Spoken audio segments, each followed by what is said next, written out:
All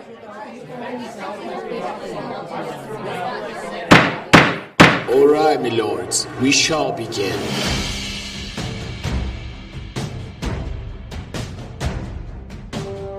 Olá, meus amigos! Bem-vindos ao Cast Minster, o seu podcast de teologia reformada, e esse é o episódio de número 22. Meu nome é Alexandre Rocha e, como já dizia uma filósofa contemporânea, esse é o tempo de dar a volta por cima. E meu nome é Diego Montenegro e quem me viu passar na prova e não me ajudou vai me ver na bênção e vai se arrepender. Essa é forte, hein? Eu sou o Renan e depois de quantos dias de luta vem os dias de glória? Eita, no meu caso eu tô esperando ainda, deve estar vindo parcelado, eu acho. A minha também. E no episódio de hoje, do nosso cheiroso breve catecismo de Westminster, nós iremos abordar as perguntas de número 27 e 28, que vai falar sobre o que consiste os estados de humilhação e exaltação de Cristo, qual é o seu papel na questão da redenção da humanidade e como essas questões impactam nossas vidas de forma prática. Vai ser muito bom. Mas agora vamos para os recados da Abadia.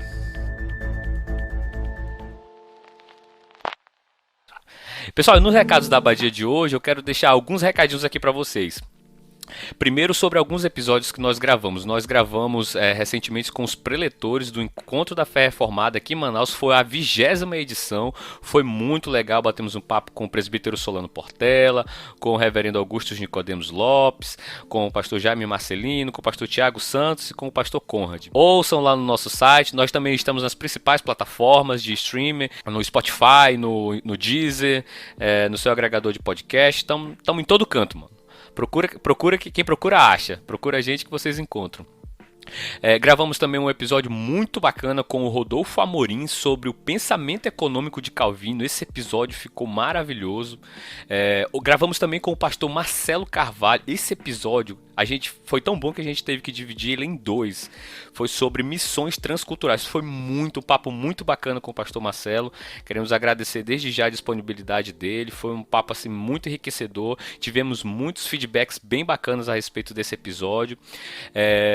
Pessoal, o nosso site também foi completamente reformulado, está muito bonito, as ferramentas estão bem mais intuitivas, você pode ouvir agora tranquilamente direto do site, não precisa baixar os episódios, está muito bacana, dá uma conferida lá, nós estamos migrando tudo que tem nas outras plataformas, no Facebook, no Instagram, estamos migrando tudo para lá também, nossos textos.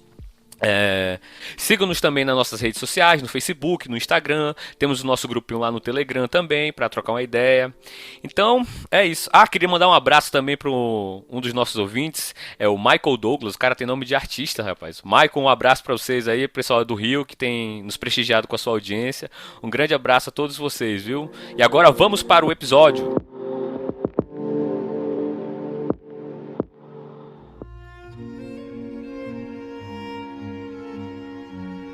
Então, pessoal, no episódio de hoje, antes de tudo eu queria pedir perdão pela minha voz, minha garganta não tá das melhores, mas nós vamos aqui tentar fazer o nosso melhor para servir vocês e trazer um episódio bacana de qualidade. E no episódio de hoje, nós iremos tratar da pergunta de número 27 e 28 do nosso querido, cheiroso, breve catecismo de Westminster.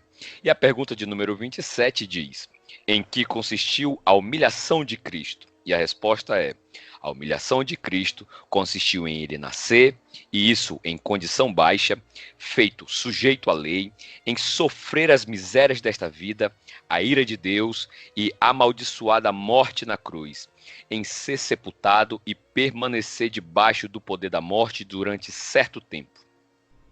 A pergunta de número 28 diz: em que consiste a exaltação de Cristo? E a resposta é: a exaltação de Cristo consiste em ele ressurgir dos mortos no terceiro dia e subir ao céu, e estar sentado à mão direita de Deus Pai, e em vir para julgar o mundo no último dia. Muito bem, partindo para as questões iniciais, pessoal, de acordo com as perguntas de número 27 e 28, resumidamente, o que são esses estados de humilhação e exaltação de Cristo? E por que o verbo consistir está em tempos diferentes nas duas perguntas? Na pergunta 27, esse verbo está no passado, ou seja, está consistiu. E na pergunta número 28, está no presente, consiste. O que vocês poderiam falar a respeito disso? O bom é que, como a gente já já teve o episódio da encarnação, a gente já tem uma base sobre o que representa a encarnação para a pessoa e a obra do Senhor Jesus Cristo. Então, alguma coisa a gente já tem de ponto de partida.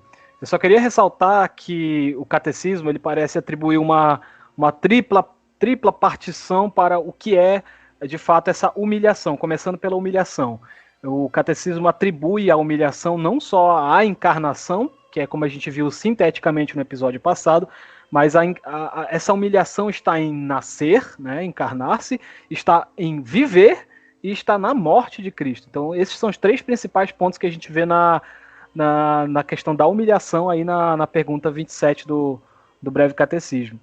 E acho que um texto bíblico chave para a gente tratar sobre esse tema é aquele texto de Filipenses, né, do capítulo 2, do verso 5 até o 11, eu acho que fecha bem, que é o texto que a gente costuma dizer que é o texto da kenosis, né, o texto que fala que o Senhor Jesus se esvaziou, então aí tem um elemento de humilhação, e fala que o Senhor Jesus também foi exaltado, então também fala sobre exaltação.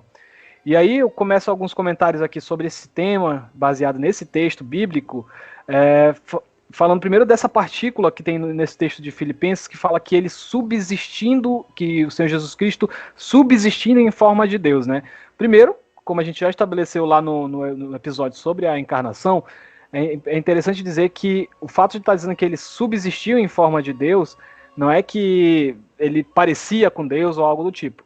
Essencialmente, o Senhor Jesus Cristo é Deus, né? Isso não foi alterado quando ele se encarnou. Essa é a primeira coisa que a gente aponta aqui, e já ficou claro isso lá na encarnação, então não tem nem por que se delongar. Uma segunda coisa é que essa encarnação, que a gente está tratando aqui como humilhação, ela tem a ver também com um desejo do próprio Senhor Jesus, por causa da missão dele, de se limitar em alguns aspectos. Aí a gente vai destrinchar esses aspectos, mas só 2 comentários aqui que eu tenho a fazer sobre isso. Um é do Lutero. O Lutero faz um comentário interessante que aponta para que esse esvaziamento do Senhor Jesus, que tem a ver com essa humilhação, não está só no fato dele resolver nascer como homem, que geralmente a gente associa isso, né? O Senhor Jesus se encarnou, a gente associa ele tomando uma forma humana ali no ventre de Maria. Mas na verdade o Lutero fala que o esvaziamento é um processo contínuo que levou o Senhor Jesus até a cruz. Ele fala isso num livro que eu não achei em português, mas eu traduzi o título para Os 2 Tipos de Justiça.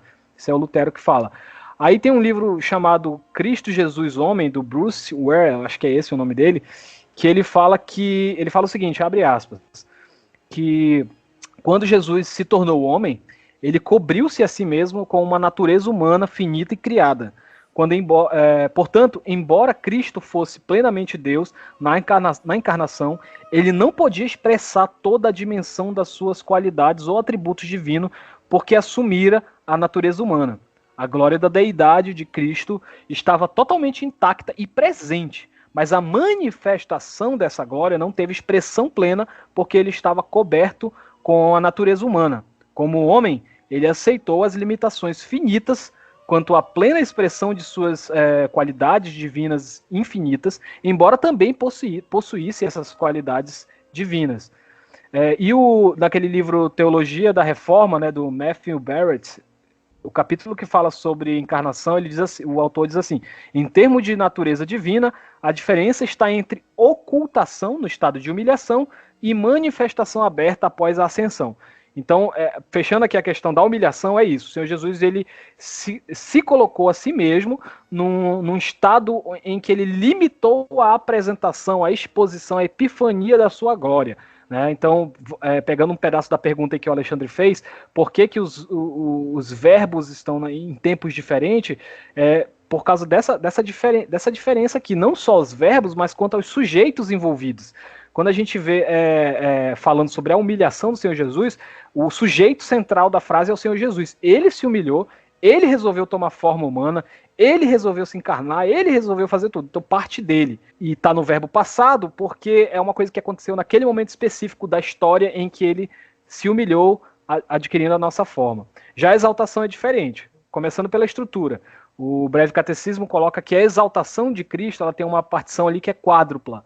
Né? A exaltação de Cristo tem a ver com a ressurreição dele, com a ascensão ao céu, com o assentar-se à direita de Deus nos céus e com a promessa do seu retorno, da sua vinda, né, no fim dos tempos.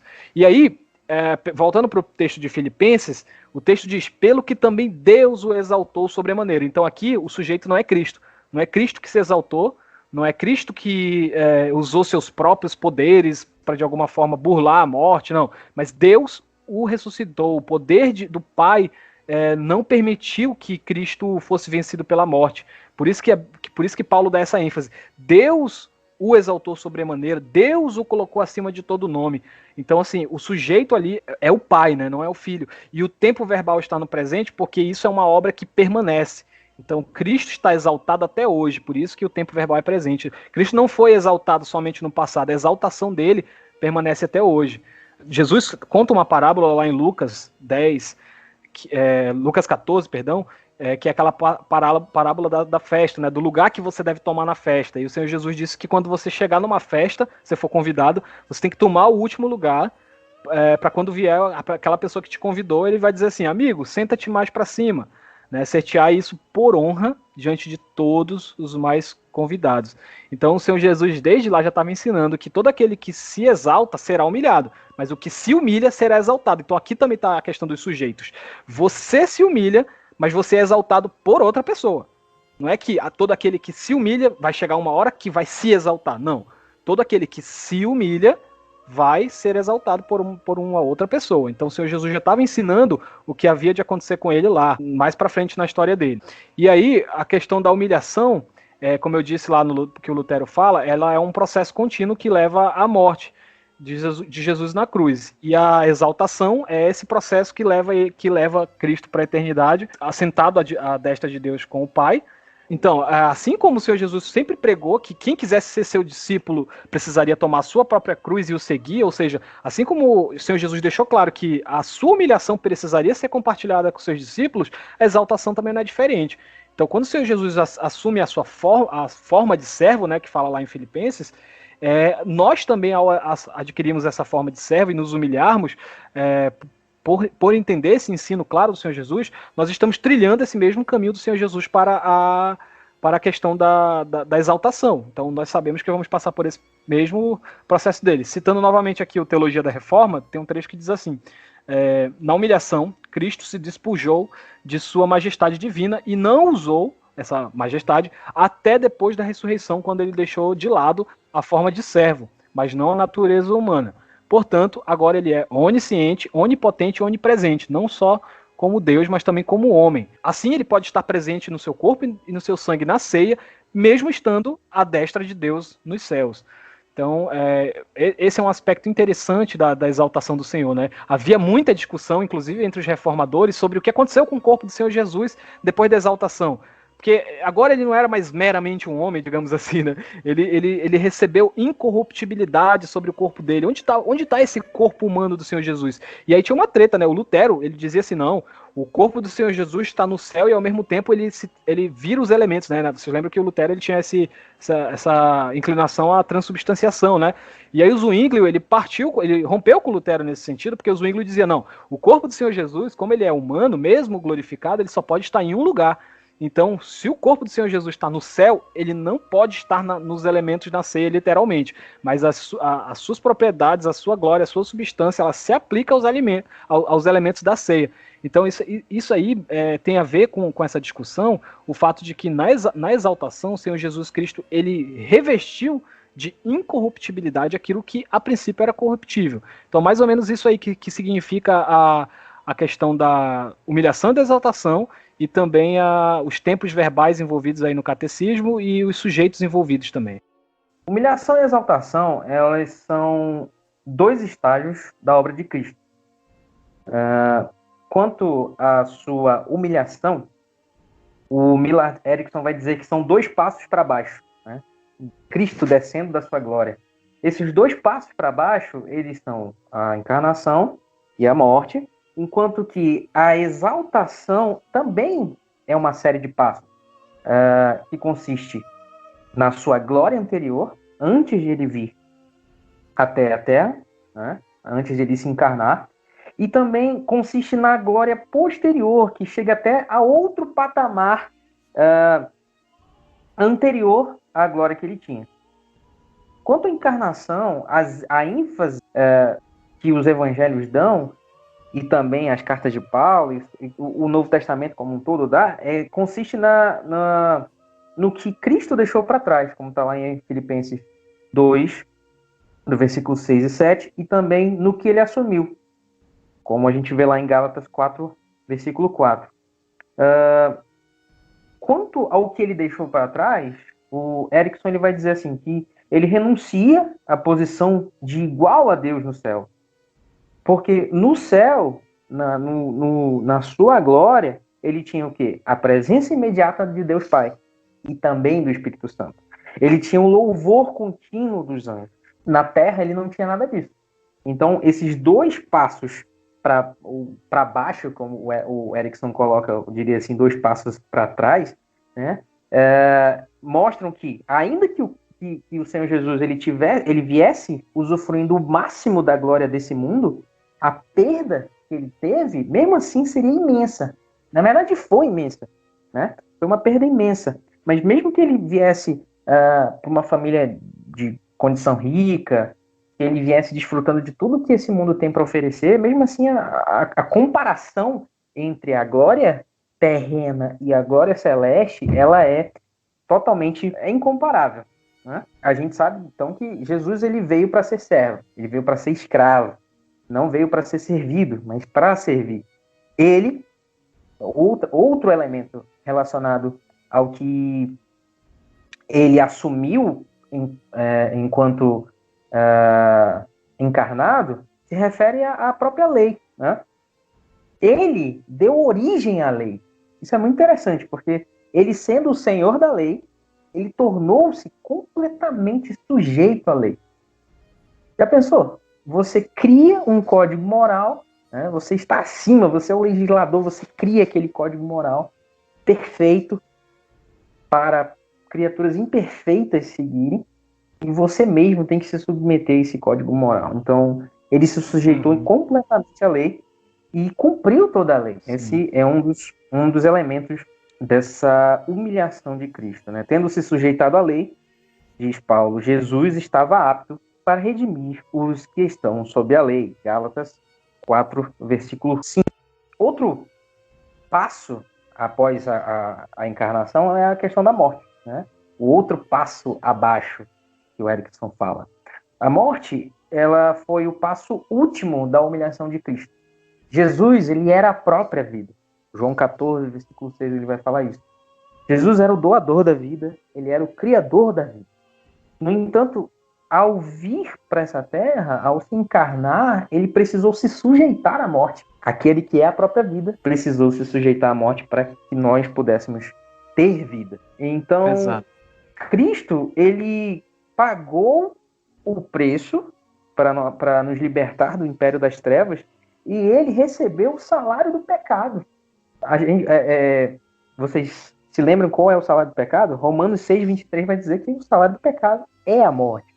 Ele, Jesus, que não havia pecado, nem tinha pecado, ele sofreu as consequências do pecado. Isso é de uma humilhação que a gente não consegue imaginar.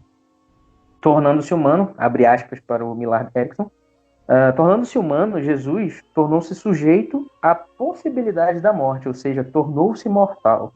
E a morte não foi uma mera possibilidade, mas uma realidade. Ele provou a morte. Além da morte daquele que é a vida, a morte de Jesus ela foi completamente humilhante. Ele não simplesmente veio aqui e morreu de uma doença ou de morte natural, como se fala, né, de morte morrida. O tipo de morte que Jesus recebeu era reservada aos piores criminosos do Império Romano. Essa morte ela foi inimaginavelmente dolorosa, ela foi lenta. Jesus foi torturado. Olha aí, para quem fala que bandido bom é bandido morto, né? Quem defende tortura. As pessoas fizeram piada de Jesus, elas caçoaram de Jesus, tiraram sarro de Jesus, né? Humilharam ele de todas as maneiras, e não houve qualquer consideração à pessoa de Jesus. seja por parte dos líderes religiosos, dos soldados romanos, ninguém teve consideração mínima. Na verdade, a questão de dignidade humana, ela não era muito presente no Império Romano. A morte, abre aspas, mais uma vez para o Millard Erickson, a morte parecia ter dado um fim à sua missão. Havia falhado em sua tarefa. Sua voz fora silenciada, de modo que já não podia pregar ou ensinar, e seu corpo estava sem vida, incapaz de curar, ressuscitar ou de aquietar tempestades. Quanto à exaltação, o primeiro passo da exaltação, a ressurreição, né? O primeiro passo de retorno no processo da sua exaltação. Jesus, ele vence a morte com a sua ressurreição. A morte, que é o grande inimigo, né, histórico da humanidade, ela não pôde conter Jesus. Então, se nem a morte pôde controlar Jesus, o que mais as forças do mal podem fazer contra ele? Obviamente nada. Jesus venceu a morte e provou que ela pode ser superada no último dia. Quanto à ascensão e o se assentar à direita do Pai, são passos que consistem na retomada do lugar de Jesus junto ao Pai. Ascender ao céu, diferentemente do que o saber popular ele apregoa ou pensa, ele não consiste em uma transição de um lugar para outro, né? A gente vai sair, a gente vai morrer e tal, e a gente vai sair daqui da terra para o céu, né? O céu é lá em cima, a terra aqui embaixo, o inferno é lá embaixo. Uma visão bem medieval.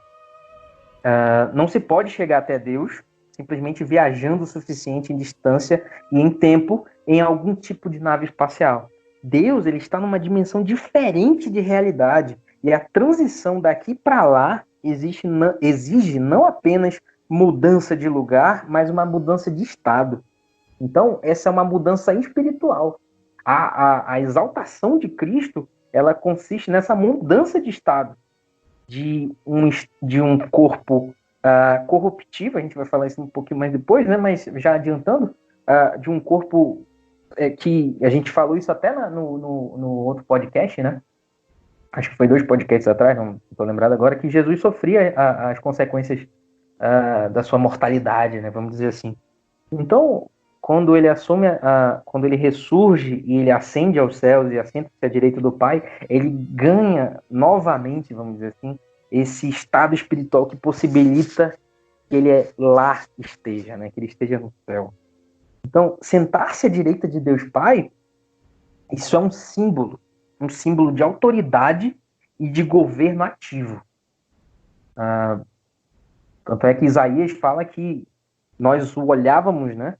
E nele não víamos beleza alguma, nós o reputávamos como aflito e ferido de Deus. Então, a figura de Cristo, enquanto no seu estado de humilhação, consistia em alguém realmente que estava suportando a ira de Deus pelos pecadores. Então, agora nessa ascensão e no assentar-se à direita de Deus, ele retoma o cetro, né? Ele retoma essa autoridade, esse governativo que não adianta, se você quiser, se você não quiser, ele é rei e ele vai reinar para todo sempre.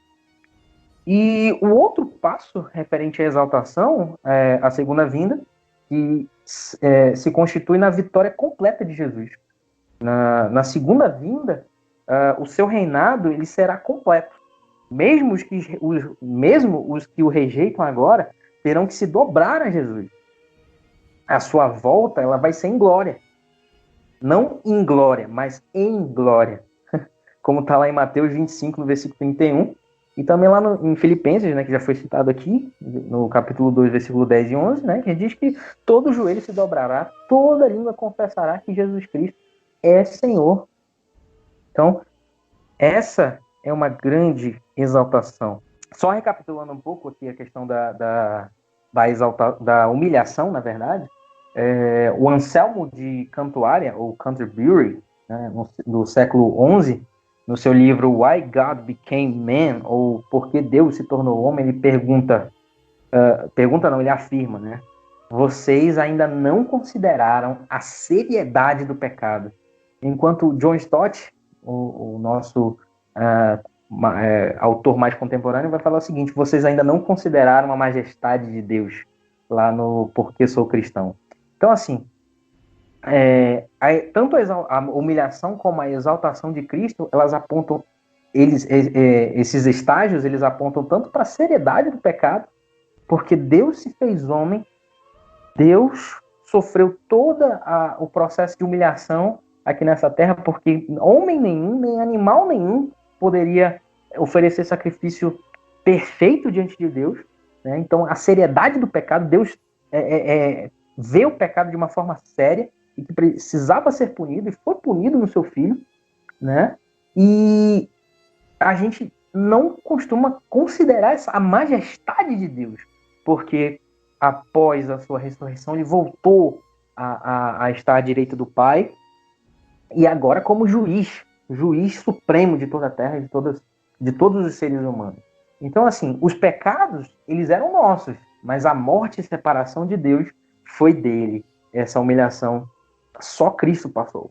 Jesus, então, ele experimentou a desolação do inferno em nosso lugar para que fôssemos poupados da ira de Deus.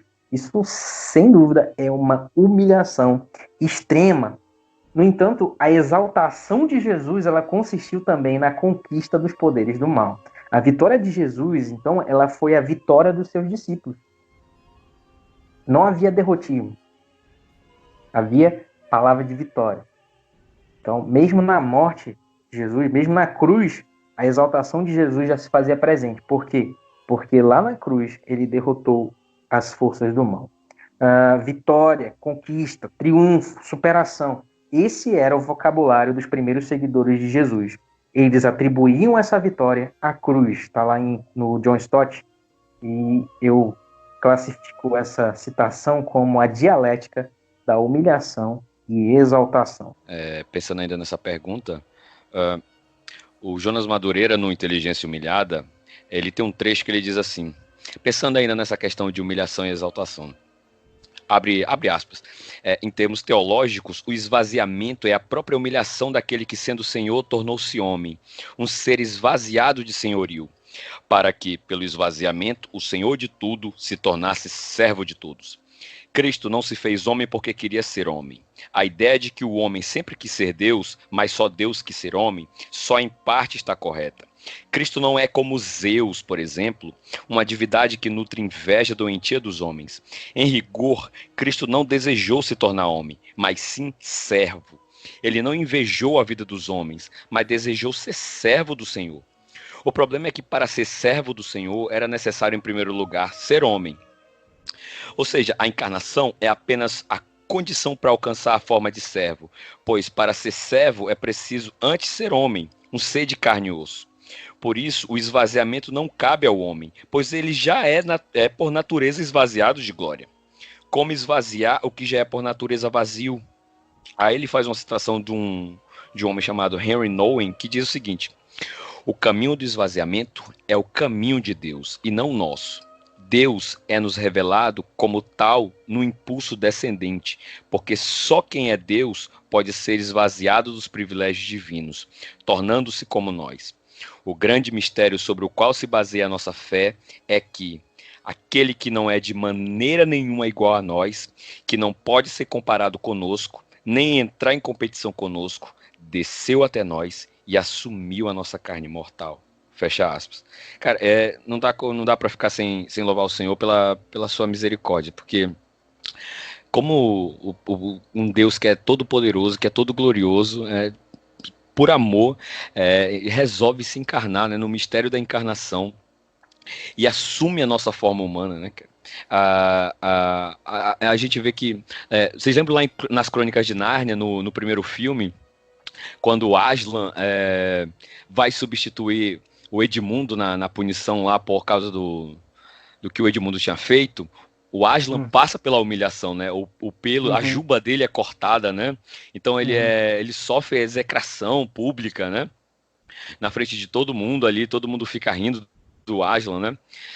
Mas ao final, Ele ressuscita, né? Ele ressuscita, porque tinha uma lei, né, de que, como era a lei que falava lá, era que se alguém desse a vida por alguém, né, acho que ganhava o direito a ter a vida de volta, era alguma coisa assim. A gente vê que nesse mundo não há glória sem sofrimento, né? Muitas das grandes conquistas que nós vemos nesse mundo foram precedidas por um intenso sofrimento. De certa forma, todas elas são uma espécie de mimese, né? Uma imitação imperfeita do perfeito sofrimento do Senhor na cruz. Então a gente vê que a humilhação de Cristo era porque ele queria ser servo do Senhor. O Senhor queria ser servo, né? E para ser servo ele tinha que ser homem, né? Todo servo é homem, mas nem todo homem é servo, né? E na cruz, Cristo é tanto humilhado quanto exaltado, né? Porque na cruz o Senhor ganha o direito ali de que todo joelho se dobre, né, no céu, na terra, debaixo da terra, para que ao nome de Jesus Cristo toda língua confesse que só Ele é Senhor para a glória de Deus Pai, né? Então, assim, eu louvo o Senhor pela sua bondade, pela sua misericórdia. Amém. Levanta, sacode a poeira da volta por cima. Seguindo aqui na nossa meditação, se enquanto humanos somos feitos à imagem e semelhança do Senhor, por que a pergunta 27 e a sua resposta colocam a encarnação como uma grande humilhação a Cristo? O que há de humilhante em Cristo se encarnar? Eu já falei alguma coisa a respeito disso, mas vocês poderiam falar mais alguma coisa, gente? Bom, eu acho que essa pergunta ela já é um tanto respondida na primeira pergunta, né? Porque, assim, Jesus, como Deus, ele se encarnou e sofreu todas as vicissitudes da condição humana. Ele teve que se sujeitar à lei, ele teve que nascer de forma humilde, sendo que ele é rei, né? Ele é o rei de toda a terra, de todo o universo, toda a existência. Então, não necessariamente essa humilhação de se encarnar e se tornar homem é porque nós somos homens, né? Mas porque a nossa natureza ela é deturpada, ela é uma natureza que não faz jus àquele que é rei, não faz jus àquele que é a vida, não faz jus àquele que é o legislador de toda a terra. Então, muitas vezes a gente romantiza o nascimento de Jesus, ainda mais agora próximo do Natal, em que a gente coloca, a gente não, né? Muitas pessoas colocam o presépio, né? Aquela figura daquela criança tão terna, tão fofinha, né? Mas não se tem a dimensão real de que aquela criança que veio e nasceu ali entre os animais, ela é o rei do universo, ela é o Senhor, ela é Deus. Então, assim, todo esse contexto de Cristo descer da sua glória e assumir a natureza humana, isso tudo é uma grande humilhação. Então, o Alexandre falou, citando o Jonas Madureira, que, de fato, a encarnação ela tem mais a ver com o que implica se fazer como homem do que em ser homem necessariamente, né? E a humilhação da encarnação tem mais a ver com as implicações do que com a forma que o Senhor Jesus tomou. Mas, ainda que o Senhor Jesus estivesse tomando a forma do homem como imagem e semelhança de Deus, ainda assim há uma decadência, digamos assim, porque o Senhor Jesus lá na glória, ele não era a imagem e semelhança do Pai, ele era um com o Pai, né? Então, ainda que lá o apóstolo Paulo vai dizer lá em Colossenses capítulo 1 que ele é a imagem do Deus invisível, mas ali é no sentido de dizer que ele reflete perfeitamente o Deus invisível, a ponto de que se você vê o Pai, você vê a mim, como o Senhor Jesus próprio vai dizer, se eu não me engano ele diz isso para Tomé, né?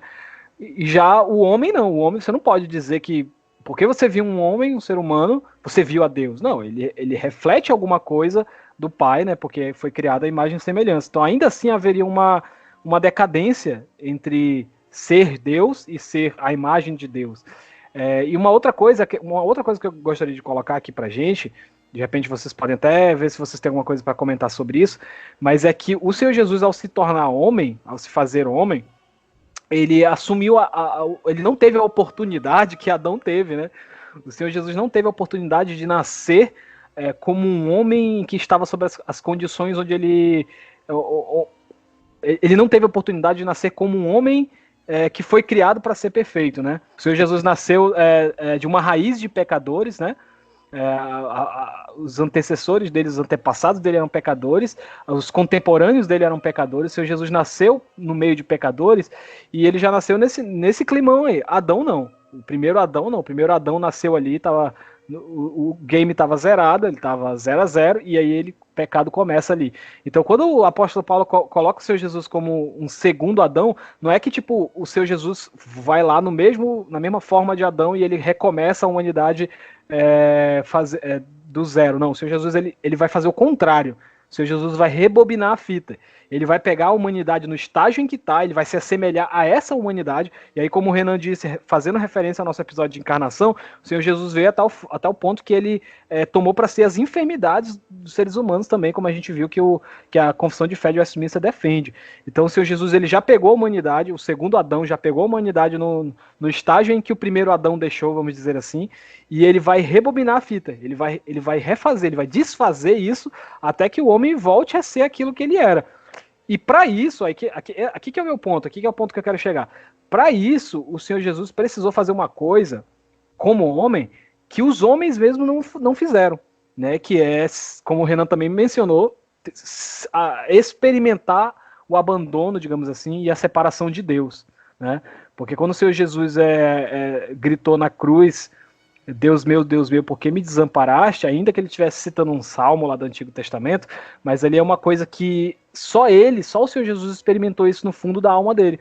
Porque para que a missão dele fosse cumprida, como Messias, como Salvador, o Pai precisou abandonar ele naquele momento. O Pai precisou deixar que o drama ali do Calvário prosseguisse.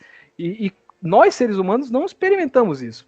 Porque nós, ainda que nós estejamos aqui num estado de pecado, digamos, porventura, nós temos ali um Salvador, né? Nós, como hoje crentes, convertidos, nós tínhamos um Salvador que orava por nós, que intercedia por nós para que nós viéssemos a conhecer a salvação, né? Ele nos deu vida quando ainda estávamos em pecado, né? Ele nos transportou do império das trevas para o reino do seu amor. Então, assim, a questão é que Cristo experimentou essa separação total de Deus, algo que nós não experimentamos totalmente, porque o Salvador veio intervir, ele entrou nesse jogo e não deixou que nós venhamos a experimentar isso. Então, olha que coisa, né? Nós aqui somos merecedores, como o Renan falou, nós somos merecedores desse afastamento total e nós somos salvos pela graça. E o Senhor Jesus, que estava lá na glória, tendo comunhão íntima com o Pai, ele veio e experimentou essa separação. Então eu acho que, só para terminar assim de forma bem sintética e resumida, eu acho que a grande questão não é que o Senhor Jesus assumiu a forma humana e isso é uma desonra, não. A questão é que ele assumiu a forma humana com tudo que havia de pior do ser humano e não só com isso, mas com aquilo que nem o ser humano pelo qual ele veio haveria de experimentar, né? O Senhor Jesus ele não nos guiou nessa parte do processo. Quando o Senhor Jesus se humilha, a gente precisa se humilhar também. Quando o Senhor Jesus é exaltado, a gente vai ser exaltado também. Mas o abandono que ele sofreu na cruz, nós não vamos sofrer. Porque no momento em que nós morrermos, segue-se o juízo. No momento seguinte, nós estaremos no paraíso com ele. Então, a gente nunca vai saber o que é isso que o Senhor Jesus experimentou na cruz. Ali onde eu chorei, qualquer um chorava. Dar a volta por cima que eu dei, quero ver quem dava. Então, pessoal, a Bíblia diz que Cristo triunfou dos seus inimigos na cruz, né? Mas o breve catecismo fala que a exaltação de Cristo se dá na ressurreição, né? Em que sentido o Cristo ressurreto é diferente do Cristo que provou a morte, né? O que muda no seu corpo, na sua natureza, na sua essência e na sua obra? Então, como a gente já vem estabelecendo há um bom tempo, em essência, o Senhor Jesus Cristo não muda, né? Ele é o mesmo ontem, hoje, sempre. Eu vou fazer uma aplicação aqui pra gente, eu vou trazer uma resposta para vocês, que é uma associação que eu faço entre esses estágios do Senhor Jesus aí dele na eternidade, dele encarnado e dele ressuscitado, com o plano eterno de salvação, com a revelação progressiva. Uma associação que eu faço, eu acho que é uma reflexão que eu posso trazer para vocês aqui. Então, assim, começando por Cristo na eternidade, é interessante notar que o Senhor Jesus, o Cristo, né, a segunda pessoa da Trindade, ele se manifestava no Antigo Testamento de diversas formas, né? Nas epifanias, nas hierofanias, nas teofanias, e nem sempre era óbvio a natureza, digamos, humana da manifestação. Às vezes sim, era um anjo e tal, que a gente interpreta como o Senhor Jesus, mas às vezes era uma luz ou uma outra coisa, né? Então, isso mostrava que aquela revelação da segunda pessoa da Trindade que viria para salvar o seu povo ainda estava caminhando, né? O Justino de Roma, ele, naquele diálogo dele com Trifão, ele fala o seguinte: portanto, abre aspas aqui, os judeus que pensam ter sido sempre o pai do universo quem falou a Moisés, quando na realidade falou-lhe o Filho de Deus, que se chama também mensageiro e embaixador dele. Foi este que primeiramente apareceu a Moisés e aos outros profetas em forma de fogo ou por imagem incorpórea, e aquele que agora, nos tempos do vosso império, como já vos dissemos, nasceu homem de uma virgem, conforme o desígnio do Pai, e pela salvação dos que nele creem, quis ser desprezado e sofrer para, com a sua morte e ressurreição, vencer pela própria morte. Então, olha só, Justino de Roma faz essa associação entre um Cristo que apareceu lá de forma incorpórea e um Cristo que agora tem corpo. Essa é uma primeira etapa. E aí, quando ele se encarna, tem toda essa controvérsia sobre o corpo de Jesus, né? Já citei aí a questão de como se dá na ceia do Senhor a presença do corpo do Senhor Jesus, né? O Lutero acreditava que o corpo do Senhor Jesus se fazia presente literalmente, e Zwingli achava que não, enfim, toda essa controvérsia. Aí só que eu quero trazer agora uma coisa que o Calvino fala, que é bem interessante. Calvino fala o seguinte, abre aspas, que o corpo do Senhor Jesus não só enche o céu e a terra, mas também nos une milagrosamente a si mesmo, em um só corpo, de modo que a carne, embora permaneça no céu, é o nosso alimento. E cada obstáculo da distância foi superado por sua divina atuação. Calvino vai dizer mais que a união, porque assim, algumas pessoas estavam querendo pegar aquele princípio da união hipostática, né, do corpo do Senhor Jesus, da divindade, da deidade dele, para dizer assim, não, então, se Cristo é Deus e ele é homem, então o corpo dele é 100% divino, então ele podia fazer o que quisesse com o corpo dele pode estar no céu, aqui e lá na China ao mesmo tempo, né? E aí Calvino acha que isso aí é um abuso do conceito de união hipostática, e ele vai dizer o seguinte, olha, a união hipostática, abre aspas para o Calvino, das duas naturezas não é equivalente a uma comunicação da imensidão da divindade à carne, uma vez que as propriedades peculiares de ambas as naturezas estão perfeitamente de acordo com a unidade da pessoa. Então, para o Calvino, há uma questão aqui que pode ser chamada de um mistério, né? Como que as propriedades humanas, as propriedades que ele chama de peculiaridades da humanidade e as propriedades peculiaridades da divindade estão de acordo na unidade de Cristo sem se misturar. Não é uma mistura, não é que a perfeição da divindade dele se aplica à humanidade de forma que o corpo dele perca as características humanas, ou que as características humanas se apliquem sobre a divindade de forma que ele perca suas características divinas. Não é isso. Elas estão de acordo dentro da unidade da pessoa de Cristo de uma forma que a gente não entende muito bem. E aí eu gostei de uma coisa que o Renan falou, que eu vou usar para finalizar essa minha fala, que é a questão de que a gente pode dizer que há uma dialética aqui. Porque a gente, no primeiro momento, tem esse Cristo que se manifestava de forma incorpórea, não é? E aí, num segundo momento, a gente tem esse Cristo que se encarna, que se humilha e que está ali limitado a diversas coisas por causa da natureza humana. E aí a gente tem um último Cristo, digamos assim, que é a síntese disso daí. Se a gente pegar o primeiro Cristo incorpóreo como tese e o segundo como antítese, a gente pode dizer que a síntese de Cristo é o corpo incorruptível, que é corpo, mas que ao mesmo tempo não está limitado à corrupção. Essa é a síntese, né? O Irineu de Lyon dizia lá naquele livro, naquele tratado contra as heresias, o seguinte, abre aspas, este é o motivo pelo qual o verbo de Deus se fez homem e o filho de Deus se fez filho do homem, para que o homem, unindo-se ao verbo de Deus e recebendo assim a adoção, se tornasse filho de Deus. Nunca poderíamos obter a incorrupção e a imortalidade a não ser unindo-nos à incorrupção e à imortalidade. Então, assim, é uma associação bem lógica, que parece bem simples o que Irineu faz, mas é muito importante isso.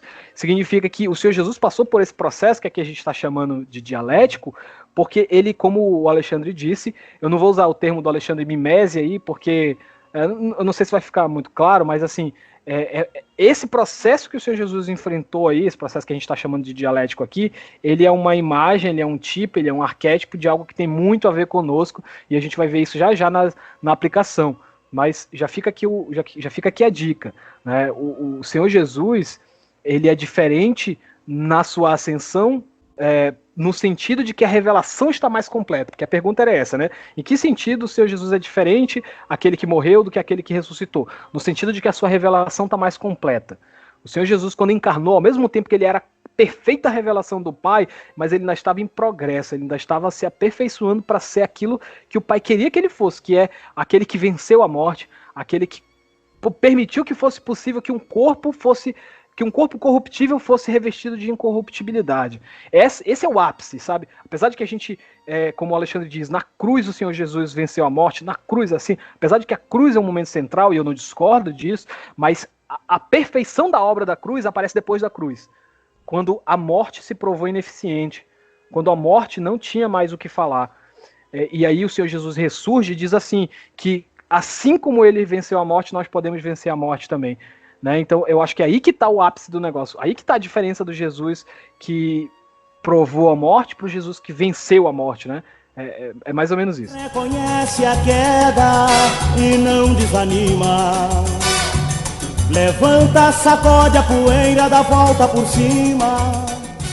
Então, pessoal, partindo para as questões aplicadas aqui, já partindo para o final do nosso papo, como que o progresso do Cristo humilhado ao Cristo exaltado pode ter um papel didático e até arquetípico para as nossas vidas espirituais, enquanto membros do corpo de Cristo.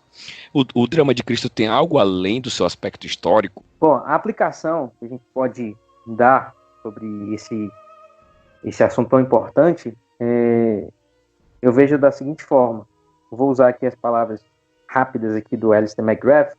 Ele diz o seguinte: a ressurreição define e sustenta a esperança cristã. Essa afirmação tem implicações tanto soteriológicas quanto escatológicas.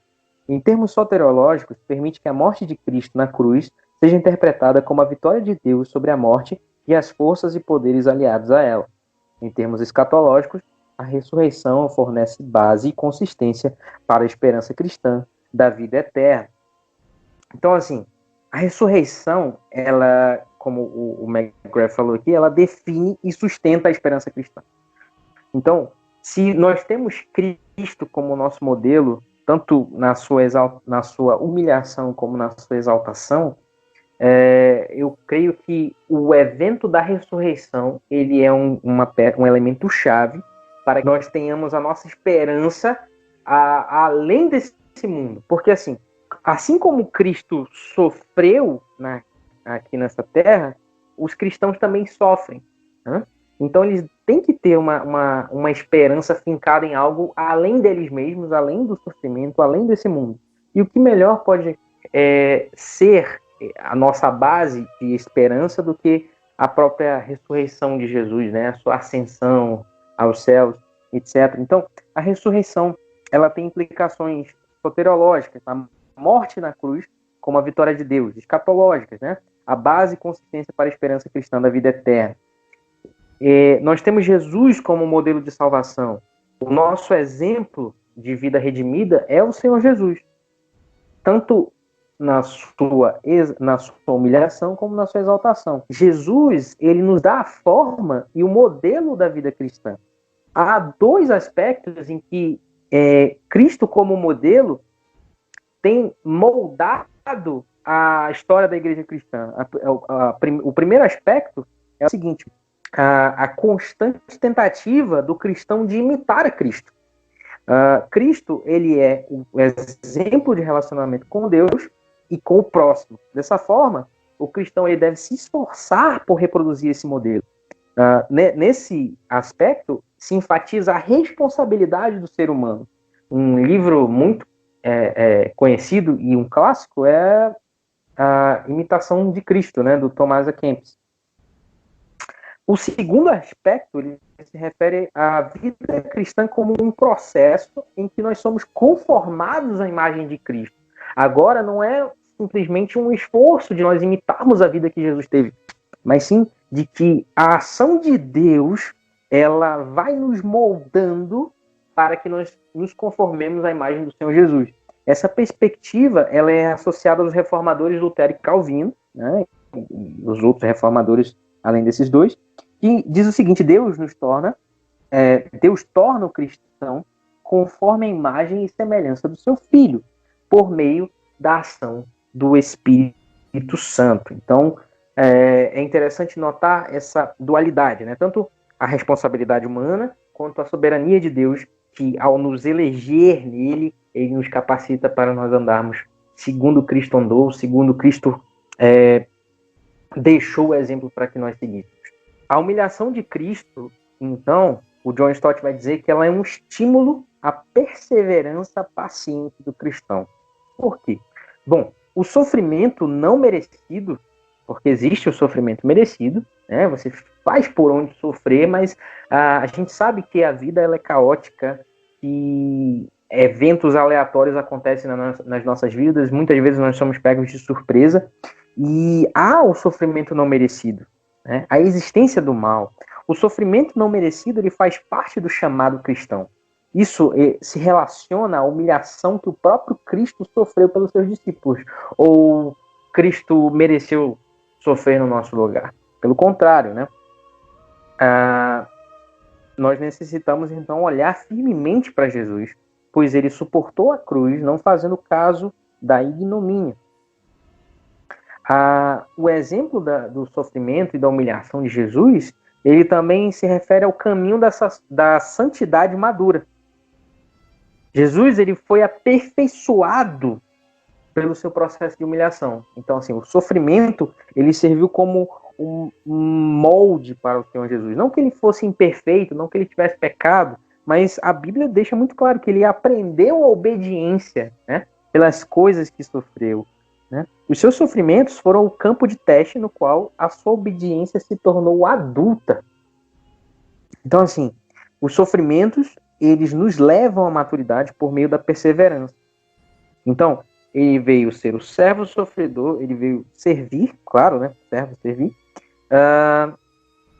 E como a igreja, ela pode também ser um arquétipo de Cristo, né? A missão do servo é de levar a luz aos gentios. Jesus veio com essa missão aqui na Terra, e essa também é uma missão da igreja, de mesmo em meio a toda a humilhação, a todo o sofrimento, a toda a desprezo da sociedade, desprezo daqueles que negam a Cristo, a sua missão é levar a luz aos gentios, levar a luz aos que estão em trevas, levar a mensagem do Evangelho. E aqui, já referente mais à questão da exaltação de Cristo, a esperança da glória. A esperança da glória é o que torna a humilhação suportável. Jesus, ele tinha os olhos fitos não nas suas condições terrenas, mas ele tinha confiança que o Pai o exaltaria, que o Pai o glorificaria. Então, ele olhava para além da sua morte, ele olhava para a sua ressurreição, ele olhava para a sua ascensão, ele olhava para o assentar-se à direita do Pai. Então, além do sofrimento, então, ele foi sustentado em suas tribulações pela alegria que lhe estava proposta. Então, assim, trazendo para a nossa vida como cristãos, certamente a nossa vida não vai ser um mar de rosas todo o tempo. É claro que muitas vezes tem gente que vive muito bem e é cristão, fiel, etc. Mas, de repente, vem um acontecimento inesperado e muda tudo, né? Então, assim, muitas vezes nós seremos humilhados nessa terra, seremos desprezados dos homens, mas nós devemos estar com o nosso olhar fixo, que assim como Cristo foi glorificado, ele vai cumprir a sua promessa e vai nos levar aos lugares celestiais e entraremos, de fato, num reino de glória, num reino de alegria perpétua, em que o próprio Deus será a luz do lugar, né? Para as minhas aplicações, eu gostaria de tocar em 4 pontos bem rapidinho, assim, só para a gente pensar, assim como o Renan fez também, como esse progresso, vou chamar assim, esse progresso da humilhação até a exaltação tem a ver conosco.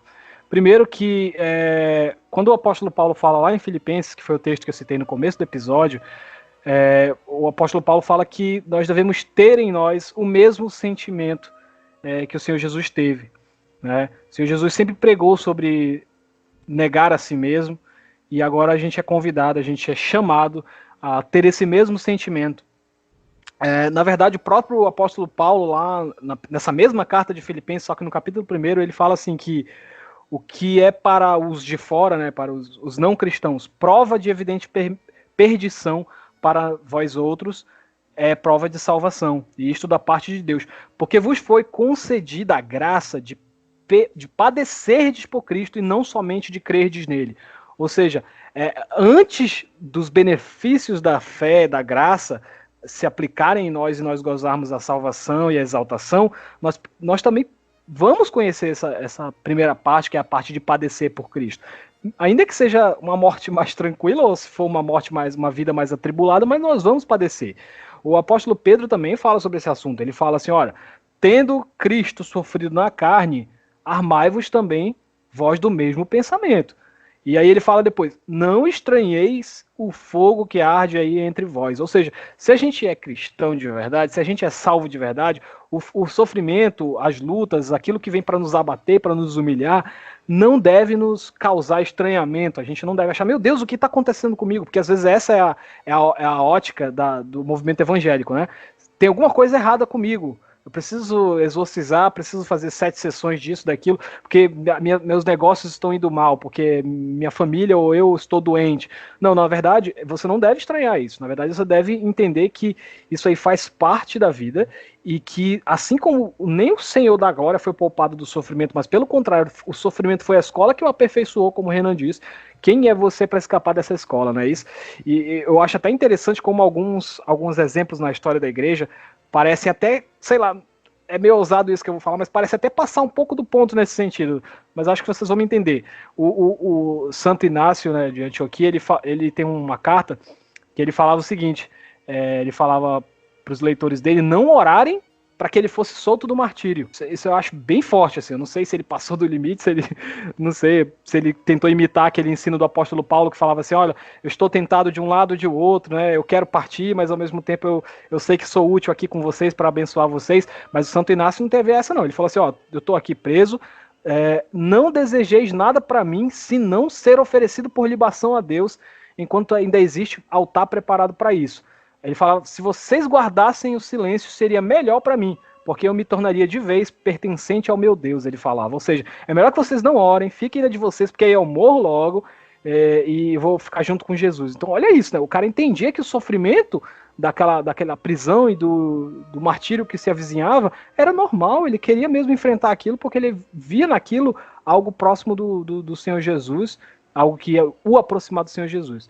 Além disso, estar com Cristo também é amar sacrificialmente, porque o amor dele é sacrificial. Né? Ainda citando Santo Inácio, ele colocava o bem desses irmãos acima do dele, apesar de que ele desejava partir, mas ele colocava o bem dos irmãos acima do dele. Ele falava assim, olha, eu sei quem eu sou, quem eu sou e a quem eu escrevo. Eu sou um condenado, vós obtivestes misericórdia. Eu estou em perigo e vós seguros. Vós sois caminho para aqueles que pela morte são elevados até Deus, iniciados nos mistérios com Paulo, que foi santificado, recebeu o testemunho e é digno de ser chamado bem-aventurado. Possa eu estar sobre aquelas pegadas dele quando alcançar a Deus. Ou seja, apesar de que ele desejava logo morrer, mas ele fazia isso porque via que a igreja prosperava. Ou seja, ele colocava o bem dos irmãos acima do dele. Então ele pensava assim, olha, se Paulo fez a obra dele, eu fiz a minha obra, e se isso está surtindo efeito na vida de vocês e vocês estão gozando comunhão com o Senhor Jesus, tranquilo, eu posso morrer, eu posso estar em perigo, eu posso sofrer, posso ser torturado, porque eu sei que vocês estão bem. Isso é um amor sacrificial, o amor que o Senhor Jesus tinha, sempre teve por nós, como nas parábolas e nas analogias que ele fazia como pastor, também quando ele se colocava como aquela galinha que coloca os seus pintinhos debaixo das suas asas, e a gente às vezes só romantiza lá os pintinhos inseguros debaixo da asa da galinha, mas a galinha estava sofrendo tempestade, a galinha estava sofrendo todo o tormento. Esse é um amor sacrificial que o Senhor Jesus ensina para nós. E assim, cara, não é assim que a gente pensa naturalmente, né? A gente é ensinado a pensar o nosso bem-estar primeiro e depois o dos outros. Então essa questão de amor sacrificial, de sacrificar em prol do amor ao próximo, é muito pesado, é uma coisa que a gente nunca pode considerar que a gente já atingiu nota máxima nessa disciplina.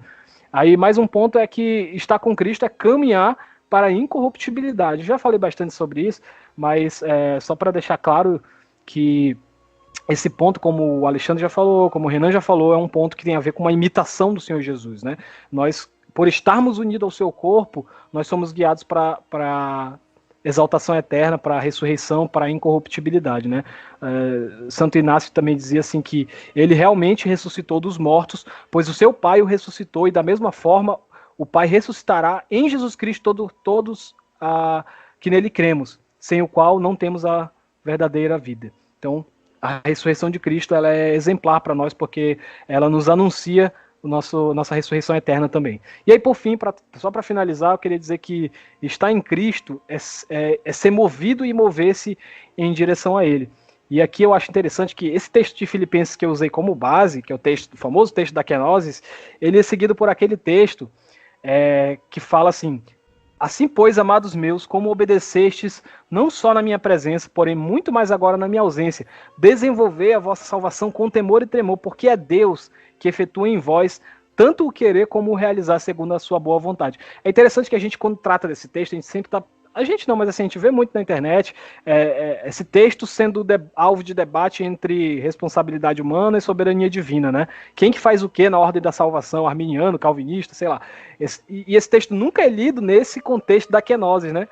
E eu acho interessante que quando a gente lê esse texto no contexto da kenosis, como uma partícula que vem logo imediatamente após falar da exaltação do Senhor Jesus, e aí Paulo começar com assim, pois, amados meus, é muito interessante que Paulo está fazendo essa aplicação. Paulo está dizendo o seguinte: olha, vocês vão fazer essa parte de vocês que é se humilhar, que é trabalhar a humildade e o esvaziamento para que o Senhor Jesus trabalhe em vocês, porque quem trabalha em vocês de fato, quem efetua em vocês de fato isso, é o Senhor. Então, eu não sei se vocês vão ter essa mesma impressão que eu tive quando eu percebi isso, mas eu acho que faz o texto até ficar mais claro, porque Paulo está trabalhando essa questão de responsabilidade humana e soberania divina diante dessa ótica de humilhação e exaltação. O Senhor Jesus Cristo fez a parte dele como aquele que sabia o seu lugar, sabia que não ia tomar como usurpação ser igual a Deus, sabia o lugar dele, mas sabia o que tinha que fazer. Nós, às vezes, muitas vezes, nos levamos por menos que isso, cara. Às vezes a gente tem um posto num local de trabalho, a gente tem um posto em alguma coisa que a gente faz, e a gente já quer exigir dos outros que tratem a gente de acordo com um certo patamar. A gente já se ensoberbece com isso. O Senhor Jesus Cristo era o rei do universo, e ele em nenhum momento estralou os dedos para que caísse um raio do céu e pulverizasse aqueles que estavam cuspindo no rosto dele. Está entendendo? Que seria justo aqueles que cuspiram na sua cara fossem punidos ali imediatamente, mas ele não fez isso. Então o Senhor Jesus, o apóstolo Paulo está tratando nesse texto disso, de que nós devemos fazer a nossa parte, se humilhem, sabe? Deem lugar a Deus, deem lugar ao Espírito para que Ele trabalhe em vocês, reconheçam a pobreza de vocês, reconheçam, se humilhem, porque quem opera em vós não é vocês mesmos. Você só tem que fazer isso daí, se humilhe, se ponha no seu lugar, saiba qual é a sua parte, o que cabe a você e o que não cabe. E aí Deus é que vai te exaltar, Deus é que vai fazer a parte dele de exaltação. Não é você que tem que se exaltar, não. Não é você que tem que ficar buscando a forma de você ser 100% puro, de 100% santo, não. Você tem que saber o que cabe a você nessa parte da santificação e saber qual é a parte em que Deus vai agir e vai trabalhar em nós segundo a sua boa vontade. Era isso que eu queria compartilhar. Amém. Levanta, sacode a poeira, dá volta por cima.